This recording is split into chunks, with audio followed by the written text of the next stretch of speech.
Welcome back to Top 10 Nerd. You guys dug our alternate Green Lantern list, so we put together another 10 alternate versions of Hal and other Green Lanterns for you guys to get hyped about. So no need to explain any further, let's just jump right into our list.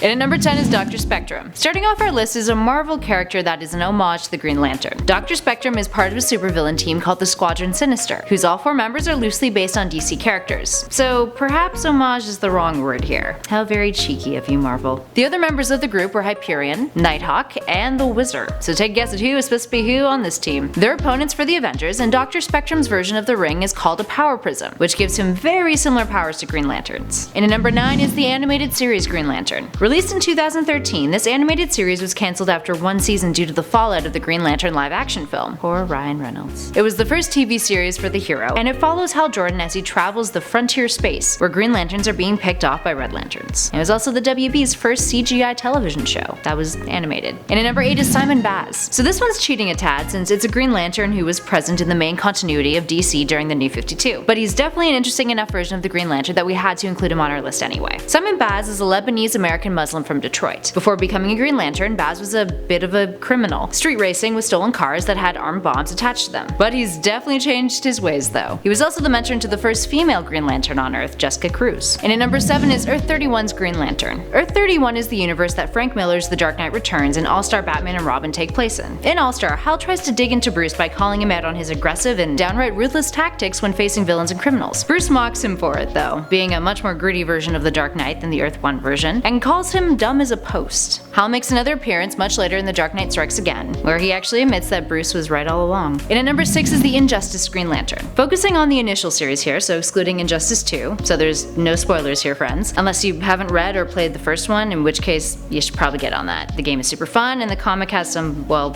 hilariously questionable art, but it's still a good read. Anyway, there's 2 Green Lanterns that appear in Injustice. The Hal Jordan we all know and love, and the Regime Yellow Lantern Hal Jordan, who completely buys into Superman's whole One Earth regime philosophy, the belief that fear is stronger and more effective than willpower. So of course that turns him into a Yellow Lantern, and he stirs up a whole hell of a lot of trouble. And at number 5 is CARY.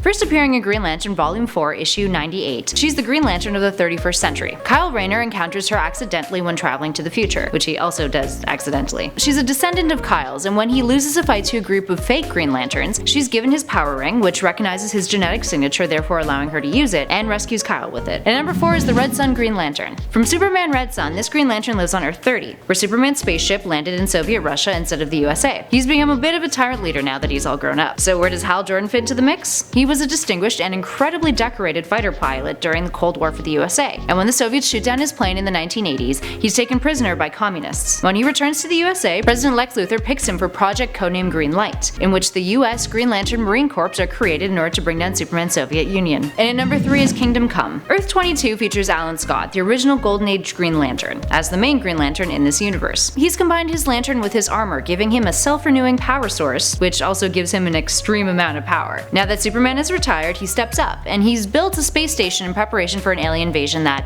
just never came, which he waits for 10 years. Gotta give him credit for his commitment though. And at number 2 is Night Lantern. An amalgam of Hal Jordan and Dick Grayson, Night Lantern appears in Superman Batman number 60, Mashup Part 1. He's the leader of the Justice Titans and the chief protector of the city of Gothamopolis. The Man of Steel and the Dark Knight encounter this universe when attempting to return home after being in the Nanoverse. Discovering this Earth has merged many of the people and places they know and love together. And of course, Batman's all like, "You're a combo of 2 people I have wildly different feels for," and Hal Grayson's all like, "That's kinda awkward, but okay." And in at number 1 is Alan Scott of Earth 2. Coming back to Alan Scott for our number 1 spot, this one is from Earth 2. Similar to the other Golden Age heroes in the DC universe, Scott lives on Earth 2 and was the very first Green Lantern to don the mantle, initially appearing in All American Comics number 16. His series was cancelled though in 1949 due to the mass decline of interest in superheroes after World War II, and All American Comics started featuring Western stories instead of superheroes. After 1951, he would disappear for 12 years, eventually making a cameo in The Flash 137 in 1963, 2 years after DC editor Julius Schwartz introduced the idea of the multiverse, when Barry Allen discovered Earth 2 and Jay Garrick in The Flash of Two Worlds in 1961. There we have it, friends. Any alternate versions of the Green Lantern that we missed this time around? Give us a shout in those comments below and let us know. And make sure you hit those like and subscribe buttons. But for now, I'm Kelly Pally, and this has been Top 10 Nerd. I'll catch you guys in the next one.